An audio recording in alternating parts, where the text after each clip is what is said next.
தமிழ்நாட்டின் வளர்ச்சி பயணத்தில் ஒருவரையும் பின்தங்க விடமாட்டோம். வெல்வோம் ஒன்றாக.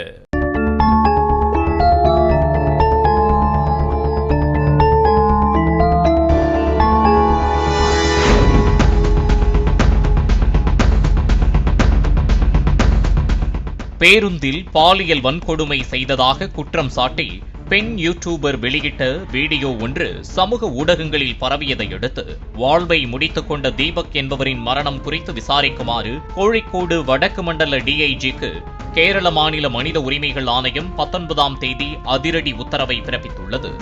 இதனால் வீடியோ வெளியிட்ட பெண் யூடியூபர் விசாரணை வளையத்திற்குள் கொண்டுவரப்பட்டுள்ளார்.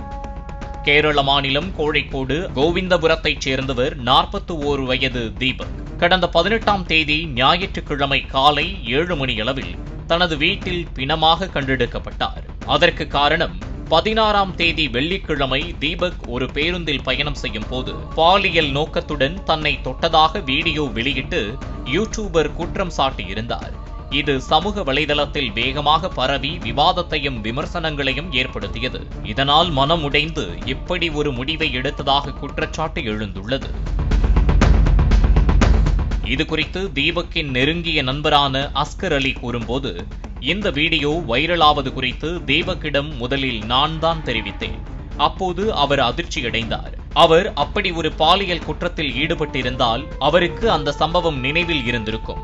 ஆனால் அவர் அப்படி குற்றத்தில் ஈடுபடாததால் அவருக்கு அது குறித்து நினைவில் இல்லை.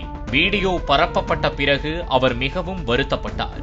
அந்த பெண்ணிற்கு எதிராக புகார் அளிக்க ஒரு வழக்கறிஞரை சந்திக்க வேண்டும் என்று சனிக்கிழமை இரவு என்னிடம் சொன்னார். ஆனால் அதற்கு மறுநாளே இப்படியாகிவிட்டது.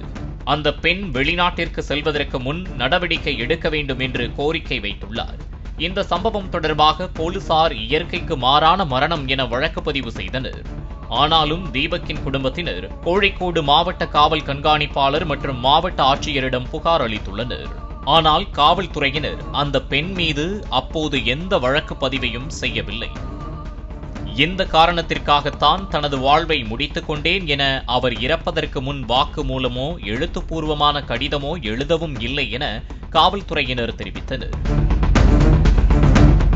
இந்த நிலையில் சமூக ஊடகங்களில் தீபக்கிற்கு ஆதரவாகவும் பெண் யூடியூபருக்கு எதிராகவும் கடுமையான கண்டனங்கள் எழும்பிய நிலையில் இந்த மரணம் குறித்து விசாரிக்குமாறு கேரள மாநில மனித உரிமை ஆணையம் அதிரடி உத்தரவை பிறப்பித்துள்ளது.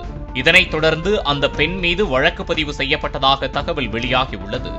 ஒரு பெண் தனக்கு எதிராக ஒரு பாலியல் குற்றம் நிகழ்ந்தால் ஒன்று அப்போதே அவரை கண்டிக்க வேண்டும், அப்போதே அவர் மீது புகார் அளித்திருக்க வேண்டும்.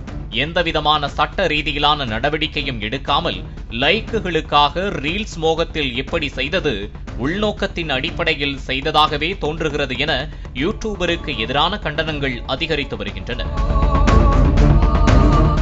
தீபக் யதார்த்தமாக கூட்ட நெரிசலில் அறியாமல் கைப்பட்டிருக்கலாம். அதே நேரம் ஒருவர் இறந்துவிட்டார் என்பதாலேயே அவர் குற்றமற்றவர் என்று அர்த்தமல்ல. சமூக ஊடகங்களில் அந்த பெண்ணிற்கு எதிராக கண்டனங்கள் வருவதாலேயே ஏற்கனவே அவசரப்பட்டது போல அந்த பெண் குற்றவாளி என மீண்டும் அவசரப்பட்டு முடிவுக்கு வரக்கூடாது.